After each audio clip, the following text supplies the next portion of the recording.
She didn't notice my gaze as she departed. The expression I bestowed upon her went unnoticed. I believe she didn't even bother to look back. Halfway down the porch, her overnight bag swayed by her side like an unwanted accessory, her boots clicking rhythmically with a sound I had grown to fear over the past few months. I was propping myself against the doorway, arms folded, observing her deceive herself in front of my eyes. She mentioned a girl's trip casually, as one might discuss the weather. Perhaps she wouldn't have signal where they were going. Don't worry if she doesn't text, right? I made no response, just gave a single nod. She offered me a smile I hadn't seen in months. Not the tender one, not the one that drew me to her. This one was calculated, detached. It didn't reach her eyes. And then she was gone. Unbeknownst to her, she had already been exposed 36 hours prior. Everything was visible. The messages, the photographs, the schedule she carelessly synced to our shared iCloud account. She labeled the event Desert Detox, but the invite location? A beachfront hotel? Santa Monica. No longer concealing it. The photographs, deity, the photographs. She audaciously snapped selfies with an unrecognized, lean-bodied inked man on his lap in a rooftop bar we'd visited together previously. The same seating area, identical background, distinct circumstances. More distressing were the voice messages. There were 6 of them. I heard each playback twice. The final one she sent while entering a dressing room somewhere, covertly whispering into her phone like a student cheating on a math test in high school. He's clueless. I believe I could vanish for 2 days, and he'd still be inquiring about the dog's feeding. It's pitiful. I repeated that line at least 10 times, not because I didn't comprehend it, but because I wanted to feel it, imprint it on my mind. That instant signaled something shattering deep within me, something profound and enduring. Therefore, I didn't yell. I didn't contact her. I didn't send angry messages. What I did was more straightforward, colder. I waited. Dear friends, if you enjoy this story, please like and subscribe to our channel. It will motivate us to make more videos like this for you. The day she departed, that very morning, she walked through the front door as if I were still her spouse. I allowed her room to disappear. Then I commenced my work. Each drawer, each shelf, every closet, they belonged to me. I meticulously emptied them, packing like a skilled surgeon. No hesitation, no second thoughts.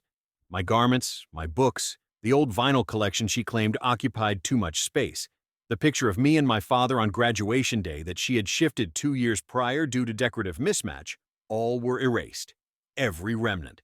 By the time her Uber reached the end of the block, the portraits were detached from the walls. The Wi-Fi password was altered.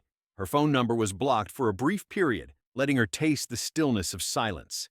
I didn't pen any message or issue a warning, just the ring, abandoned in the bathroom sink, contorted against the drain as if yearning to break free. When she comes back, she'll only hear the reverberation of her own heels on the hardwood floor. If she listens carefully enough, the sounds of things once considered ordinary may whisper, "I didn't sleep that night." Not in the common interpretation. I rested on my brother's fold-out couch, yet my thoughts did not wander or take flight to dreamland. Instead, they played back. Every sound she ever made when she was untruthful. The murmured, "love you," with her back turned, the phone flipped over and hidden from view upon my entry, the recently acquired habit of locking the bathroom door. We had been married 6 years, and I can recall every instant when something perished, and I chose to disregard it. Not because I did not observe, but because I did not wish to be a man who observed. It's peculiar, the memories that surface when the veil is torn away. Like the argument last October, I had asked her innocently about where she was after work. She said the gym. I inquired as to why she didn't answer my call. She paused, tilted her head, and without hesitation responded, "You're growing suspicious, dear. That isn't beneficial." She skillfully instilled doubt in me. She never raised her voice or showed any signs of discomfort. Instead, she subtly altered my perception, making the environment unfamiliar, like rearranging furniture in a room I no longer recognized. I recall standing there, phone in hand, clearly displaying her location on Sunset Boulevard, far from her gym. Yet I remained silent. I desired to trust her more than I wished to question her. However, the fact. It had been seeping out gradually for a considerable period, and I had been the one plugging the leak. Back to the night after she left, I spent hours gazing at the ceiling until dawn. Around 6 a.m., my phone vibrated. A message from Amanda, her true confidant, the one not on this supposed trip. Her message read, "Hey, I don't know where Jess told you she went, but I just saw her tagged in a story. She isn't with me. Call if you want." I didn't call. I didn't need to. I simply stared at that text for a long while, allowing it to validate what I already knew. Jessica wasn't merely unfaithful. She was hiding it. She was constructing an alternate reality where I was either invisible or foolish. And it was then that I realized she wouldn't relent. She wouldn't confess, cry, plead, or reveal anything. Instead, she would return with a tan, false laughter, possibly a tale about Amanda having food poisoning, which led to them primarily relaxing during their trip. She'd greet me as if nothing had transpired, perhaps even attempt something to gauge whether I was still asleep within her written narrative for me. But I wasn't. She left with a smile, yet she would return to clean. Echo, absence, no messages, no calls, no trace of the man she considered her backup plan. Let her sense that. I made sure to leave one token, a collection of photographs on a USB drive, hidden within her wifey-inscribed coffee mug. That felt authentic. I didn't crave revenge. I desired for her to perceive herself candidly, unaltered, indisputable. Make her play the video where she chuckled at me, deemed me insignificant, informed another man she felt unrestrained with him. Let her listen to her own voice. Such a sound would surpass anything I could yell. Sunday, 6:17 p.m. Her vehicle arrived in the driveway as if nothing was amiss. I was stationed 2 houses away, engine shut off, observing via the side mirror. I wasn't concealing myself. I merely wished to witness her before she observed the remnants. I wanted her to experience it, the change, the quietude. The picture she constructed diligently for her double life was about to crumble under its weight, and I sought a prime viewing spot when her narrative evaporated. She emerged from the car leisurely, donning oversized sunglasses and a matching beige travel ensemble, resembling some Pinterest trendsetter. Fished her bag from the trunk, readjusted her ponytail in the reflection of the car window, unaware of what lay beyond that door. Approaching the house, she unlocked and nudged it open with her hip, as usual. A moment of stillness followed. From my seated position, I saw a faint dance of movement. Initially, a pause, then her retreating slowly, as if the room had been drained of air. She glanced around, toward the driveway, seemingly anticipating a car, a person, something. She re-entered the house. For 2 minutes, nothing happened. Then the front door slammed shut, and I saw her shadow flicker through the windows, not serenely or elegantly, but frantically as one pursuing a sound in the dark. My phone vibrated. "Jessica, 6:25 p.m. Where's all your stuff? What is this?" A second message followed. "Jessica, 6:26 p.m. Are you home? This isn't funny, Kyle. Call me." Then the third. "Jessica, 6:27 p.m. What the hell is this USB?" The text window displayed bubbling dots, then vanished, then bubbled again. She was watching it. For the first instance, she heard her own words echo, unfiltered by conceit. Seeing herself laugh deceitfully as she rested her head on his shoulder, declaring he thought I was with Amanda, was a sight unfamiliar to me. I remained silent, allowing her to marinate in her own deception. Minutes stretched into an eternity before my phone buzzed. I allowed it to pulsate against the dashboard until it ceased. The vibrations resumed. I silenced its calls. She left a voicemail, which I ignored. 2 attempts at FaceTime followed suit, and eventually, one last text arrived. "Jessica, 6:41 p.m. This isn't what it seems. Please speak with me. You're overreacting. I can clarify everything." I chuckled, a wan, humorless sound, not because she lied, but due to the casualness of her fabrications. She believed that denial would mend this. It was merely a reflection of what truly transpired. For the first time in months, perhaps years, I wasn't fearful of confronting the truth. She was unfaithful, dishonest, and had mortified me. She stood in her former living room, amidst the spectral remains of what she had wrecked, desperately trying to reach the person who ceased responding. I got into the car and left. The house, once my home, receded in the rearview, diminishing with each mile as if a regrettable past was vanishing into distance. The following morning, she appeared at my brother's place. I hadn't informed her of my whereabouts, yet that never mattered. She had a memory of it. We had stayed there once when our bathroom flooded 2 years ago. She knew the address and the shortcut through the park. Exactly at 8:12 a.m., she knocked like a police officer.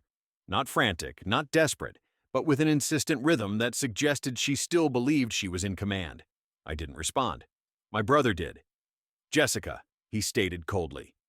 No greeting, no smile. Only her name, a pungent odor in the hallway. She attempted to force her way past him. I merely want to speak with him, she said. Just 5 minutes. He blocked her path.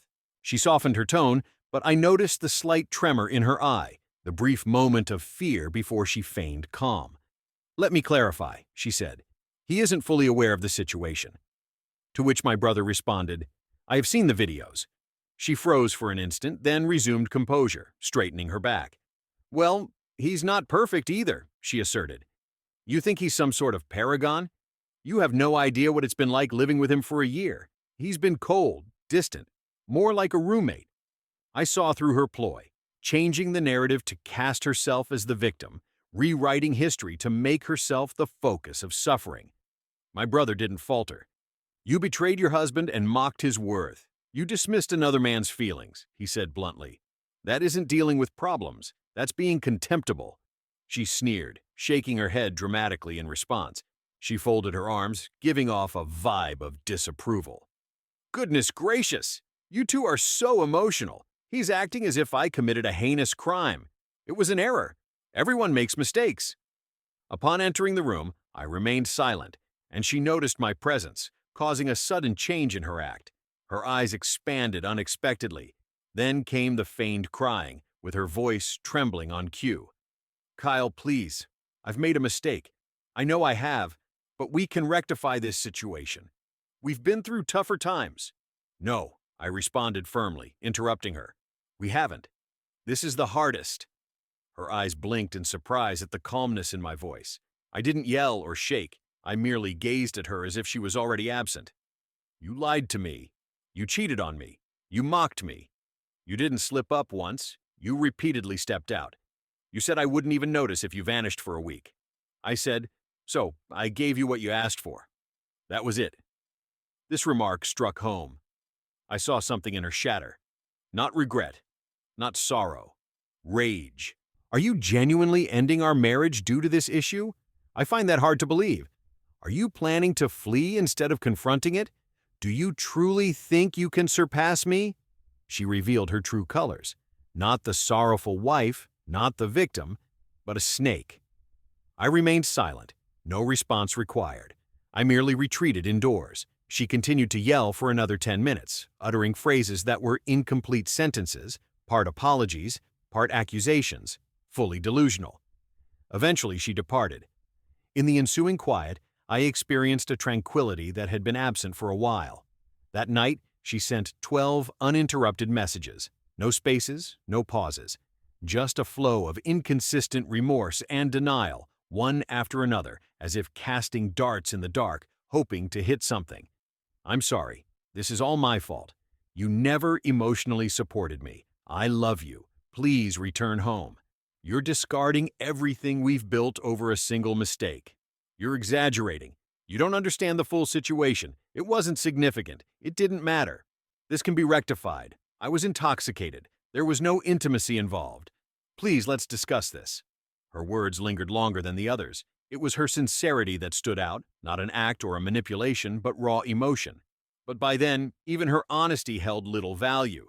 Like a counterfeit signature on a charred document, once spoken, it cannot be retracted. What struck me the most wasn't what she did, but rather her unwavering belief that I would remain. She viewed our marriage as a safety net she could keep fraying until she fell, oblivious to its imminent collapse. She believed history granted her invincibility. She believed being my wife made her indispensable. She underestimated the depth of my anger, hidden beneath silence. Unbeknownst to her, that silence was merely restrained fury. The following day, I sought legal advice, discreetly, revealing it only to my brother. We had been married for 6 years, with no children. The house belonged to both of us. On paper, the separation appeared clean, but emotionally it was chaos. Each day brought forth a fresh revelation. The old vacation photo from Catalina, where she smiled into the sun with her eyes closed, resurfaced. It was then that I discovered the man she had cheated with had commented on that post with an innocent emoji. At the time, I hadn't noticed. Why would I? A month ago, she said she was attending her sister's bridal shower. However, her sister never had one, as the entire family resides out of state. I didn't ask questions because trust, when unproven, feels like safety. She tested it for months, and each time I failed by not testing her in return. Lastly, there was the Spotify playlist labeled Mornings with You, Sun with Face. It used to be our Sunday soundtrack, accompanying coffee, pancakes, and bare feet on hardwood floors. However, late that night, I accidentally opened it and found it contained numerous songs I had never heard before. Music I knew wasn't for me. Titles such as Nobody Needs to Know, 2 a.m. Secrets, and Lying Through My Teeth. A few of them coincided with her supposed visit to her mother. While wearing my headphones, I listened intently to each one, as if they were providing testimony.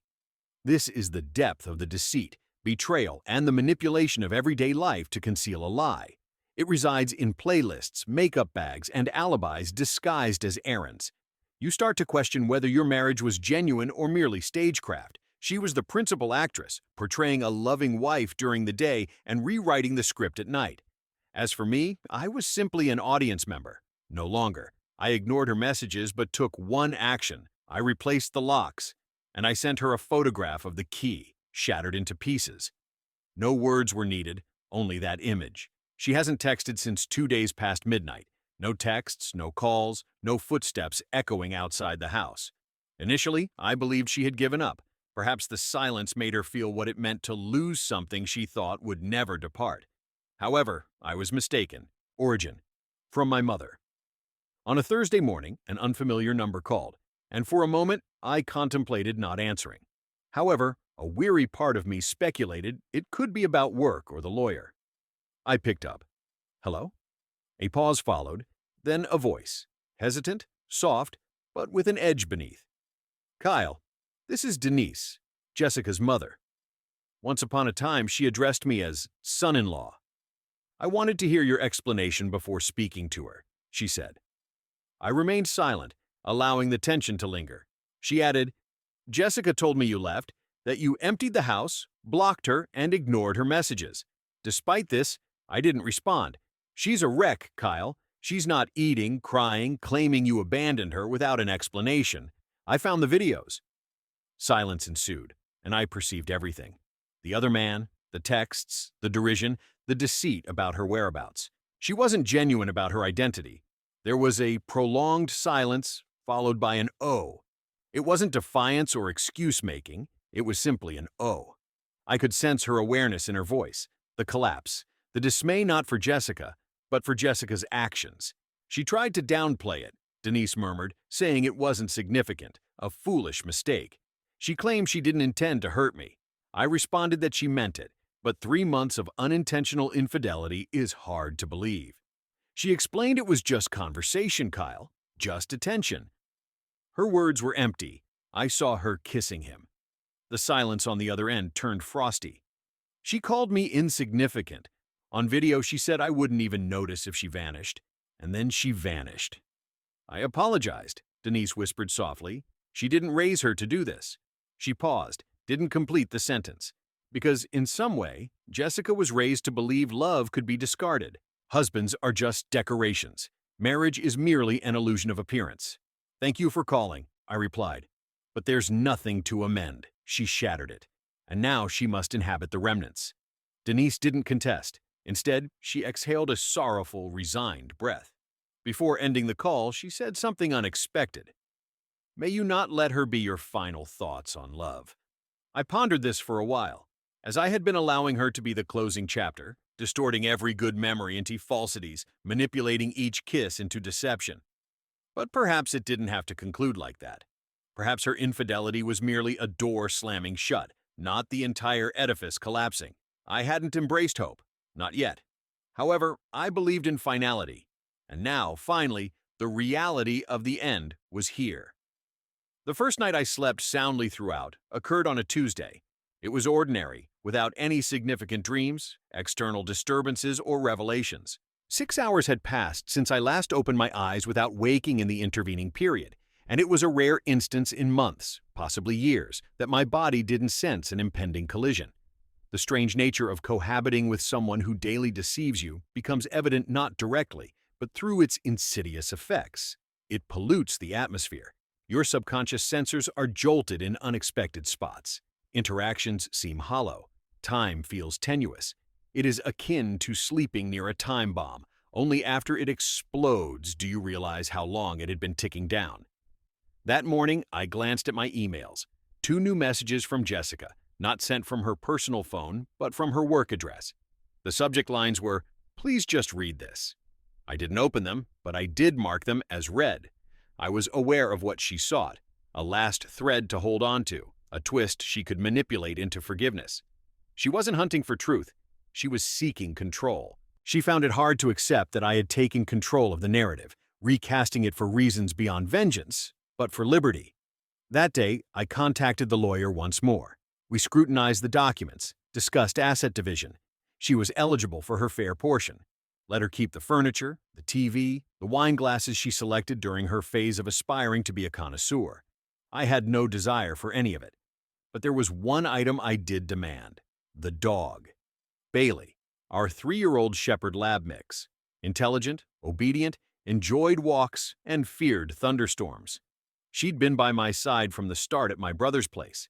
Despite technically getting her together with her, everyone acknowledged her as mine. Jessica never inquired about her, not even once, and that stung more than the betrayal, because Bailey was not a part of the deceit. She was genuine, loyal, and truthful. Jessica appeared to have overlooked her existence. When the lawyer suggested joint custody of the dog, I chuckled. No, she wouldn't be getting her, and that was set in stone. Later that day, I returned to the house, not for conversation or reconciliation, but to gather what remained. Jessica wasn't present. The driveway was vacant. The windows were shut. The silence within was deafening as I navigated through it like a stranger in a museum of my former life. Our wedding photograph still adorned the bookshelf. I picked it up, studied our faces, the way I used to gaze at her, believing she was unchanging, believing she embodied truth. I flipped the frame over, removed the picture, and left the empty frame on the counter. I took what held value: some journals, mementos from my late father, the flannel she had always taken from my side of the closet. She could keep the rest. Let her attempt to construct a narrative from insubstantial items. As I departed, I paused at the refrigerator. Her affirmation magnet board was still there, filled with her pinned quotes. She had a penchant for positive affirmations. Embrace authenticity. Energy never deceives. Reciprocation is key. I took one of your pins, left a personal message behind. You offered falsehoods. You received silence. I departed for good, harboring no remorse. By the week's end, murmurs had begun. Not from me. I remained mute. However, silence travels swiftly when it emanates from the one who consistently appeared, smiled, acknowledged, and conducted his affairs discreetly. Others observed as I ceased to post, skipped game nights, changed my profile picture from a romantic scene to an image of just me and Bailey on a trailhead bench, with the wind rustling her fur and mountains serving as our backdrop. No words accompanying it, no clarification, just standing alone yet unbroken. In contrast, Jessica couldn't resist the temptation to manipulate the story. She shared a carousel on Instagram 3 days after the event.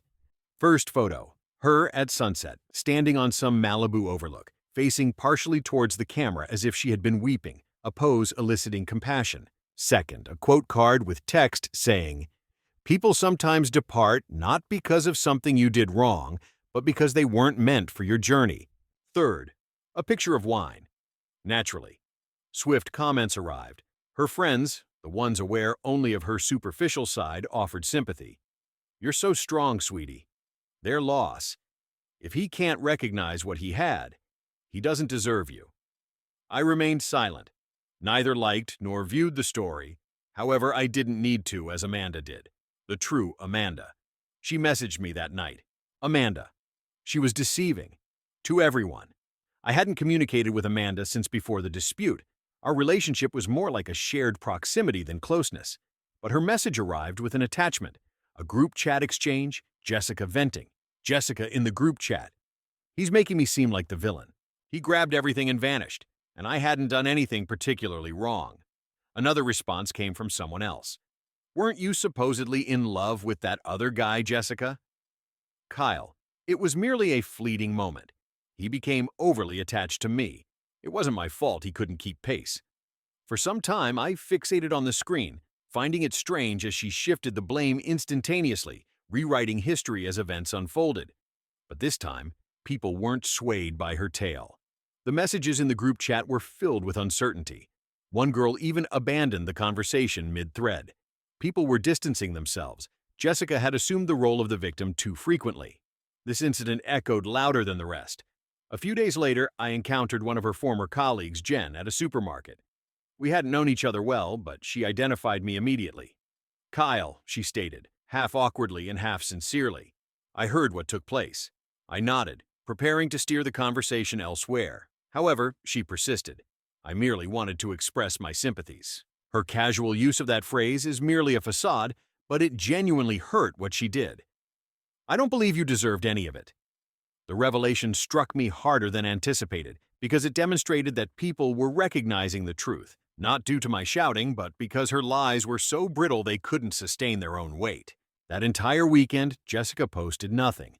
No stories, no cryptic quotes, no selfies from bathtubs lit by candles, just a digital void. The applause had ceased, the echo chamber had shattered, and the woman who once transformed every moment into a highlight reel was bereft of any more angles. I wasn't rejoicing, but I was observing, and for the first time I saw her not as a powerful figure, but as what she always truly was, a small person in an ostentatious costume. 2 weeks prior, I had stopped being a part of her spectacle. No messages, no phone calls, no sudden appearances. It seemed as if Jessica had disappeared, and in a sense, she had. She must have been somewhere, still weaving her narrative for anyone willing to listen. But the version of her that resided within me for years, the phantom of our supposed love, vanished, exorcised. People often discuss closure as if it's a moment, a confrontation, a tearful farewell at a doorstep. Yet that's just an illusion. Closure is subtler. It manifests in whispers, the absence of reaching for your phone at night, no longer recognizing her footsteps echoing down the hallway, understanding that the burden on your chest was never sorrow. Instead, it was relief, slowly taking root. I resumed running again, just me, the pavement, and Bailey. No music, no diversions, only my breath and the cadence of movement. In 2 weeks, I shed more weight than in months, physically, emotionally. I felt lighter because I wasn't lugging along someone unwilling to be carried. One evening, I sat in my car outside our favorite takeout spot. On seeing me, owner Marco emerged, inquiring jovially if a woman was present. I signaled negatively. "No longer married," I responded. He nodded sympathetically, the type of understanding gesture men often make. Then he mentioned my expanded waistline and reminded me not to forget the garlic bread this time. That brief exchange seemed weightier than it appeared, as life began to occupy the void she had left, not with another, but with myself, a self I hadn't recognized in years. No story of retribution or climax unfolded. Instead, there was simply the gradual resumption of my life. It occurred on a Thursday afternoon, after my run, with the dog sprawled out on the floor, snoring softly. In the middle of my shower, I heard a persistent knock. Not a call, but a familiar one.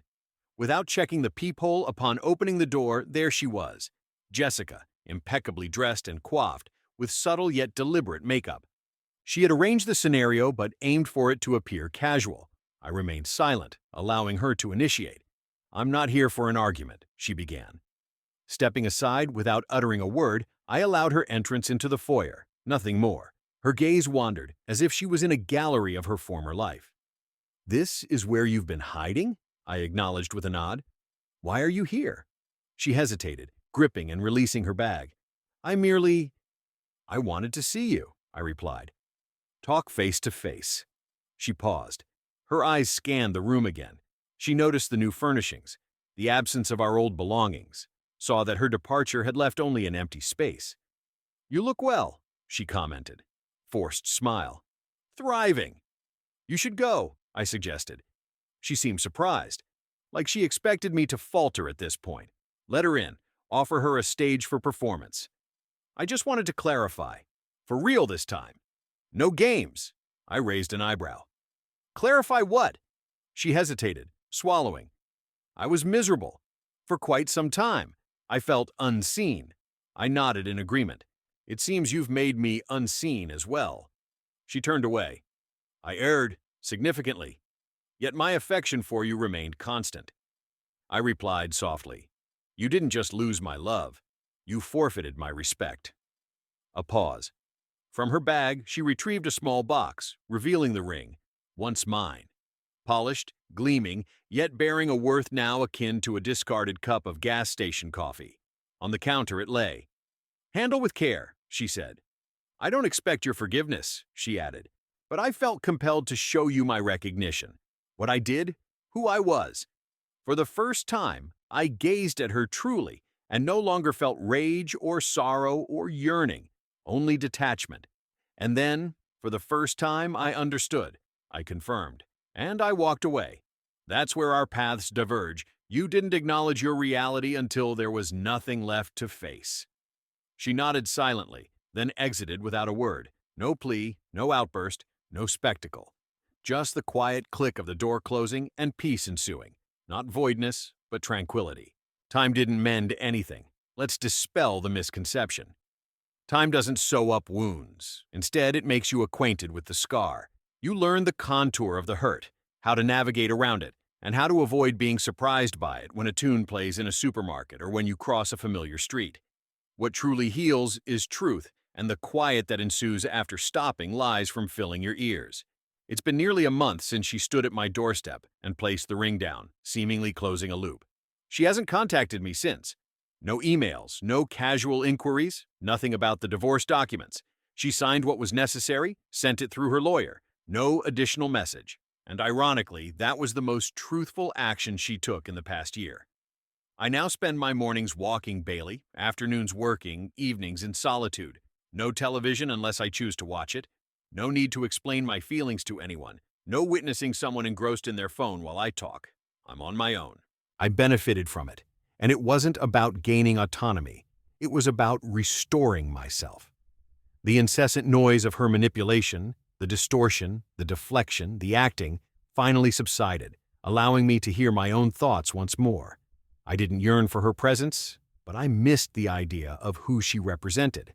I missed the woman who would join me on gloomy mornings, reading together in bed, the one who had once brought me soup when I was ill, the girl who found humor in simple films, laughing until she cried.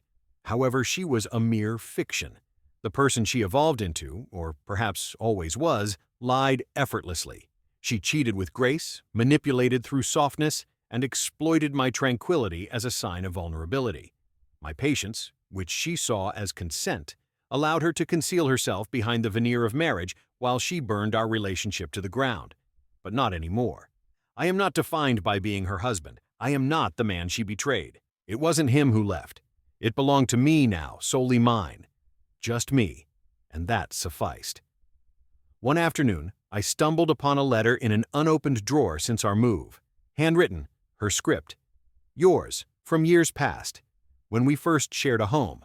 I recognized it promptly. Penned on the eve of our wedding, it was hers. I nearly discarded it. But I didn't. I read it. It spoke of promises, eternity, honesty, and safety she had never felt with anyone else. Words that once made me feel like the most fortunate man. Now they seemed like lines from a play prematurely terminated. Nevertheless, I folded it, preserved it, not out of belief, but to recall what I endured. One doesn't demolish the past to advance. One keeps it as a reminder never to return.